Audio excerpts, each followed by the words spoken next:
নমস্কার, আমি সাথী। আজ একটা অন্য ধরনের ভিডিও নিয়ে আমি চলে এসেছি। আজ সন্ধ্যায় ভাবলাম আমার বরের জন্য বানিয়ে ফেলি এক বাটি গরম গরম ম্যাগি। রান্নাটা খুব একটা কঠিন নয়, কিন্তু প্রতিটা ধাপে ছিল অনেকটা ভালোবাসা আর যত্ন। কারণ সারাদিনের ক্লান্তি নিয়ে যখন ও বাড়ি ফিরে, আমি চাই প্রথম হাসিটা যেন আমার হাতের রান্না দিয়েই আসে। প্রতিটা মশলা মেশানোর সঙ্গে মিশেছিল আমার ভালোবাসা। ও যখন হাসি মুখে খায় তখন মনে হয় এই ছোট ছোট মুহূর্তগুলো আমাদের জীবনের সবচেয়ে বড় সুখ। প্রিয় মানুষের মুখে একটুখানি হাসি দেখার আনন্দের সঙ্গে কোনো কিছুরই তুলনা হয় না। ভালোবাসা আসলে দামি উপহারে নয়, এমন ছোট ছোট মুহূর্তেই লুকিয়ে থাকে।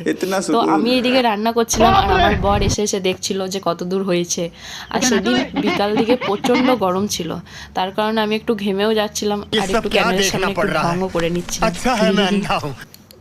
তো যাই হোক, আমিও ম্যাগিতে মশলা মিশিয়ে দিলাম।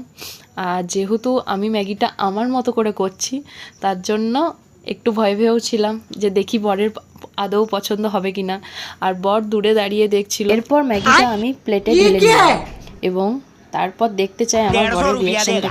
এরপর আমি ভেবেছিলাম হয়তো আমি সস দিয়ে একটা ভালো ডিজাইন করব, কিন্তু না, আমি এমন একটা ডিজাইন করলাম যেটা দেখতে খুব বাজে লাগছিল। আবার তার উপর ডিজাইন দিলাম, দিয়ে তারপর ওই অবস্থাতেই আমি আমার বরের কাছে নিয়ে গেলাম। তো বর দেখে পরে একটা স্মাইল দিল, সেটা দেখে আমার খুব ভালো লাগলো। তারপর বর খেয়ে দেখলো, খেয়ে দেখার পর দেখা যাক ও রিঅ্যাকশনটা কি দেয়। আপনারা দেখেই নিলেন ও কি বললো এবং আমাকে একটু খাইয়ে দিল। ধন্যবাদ।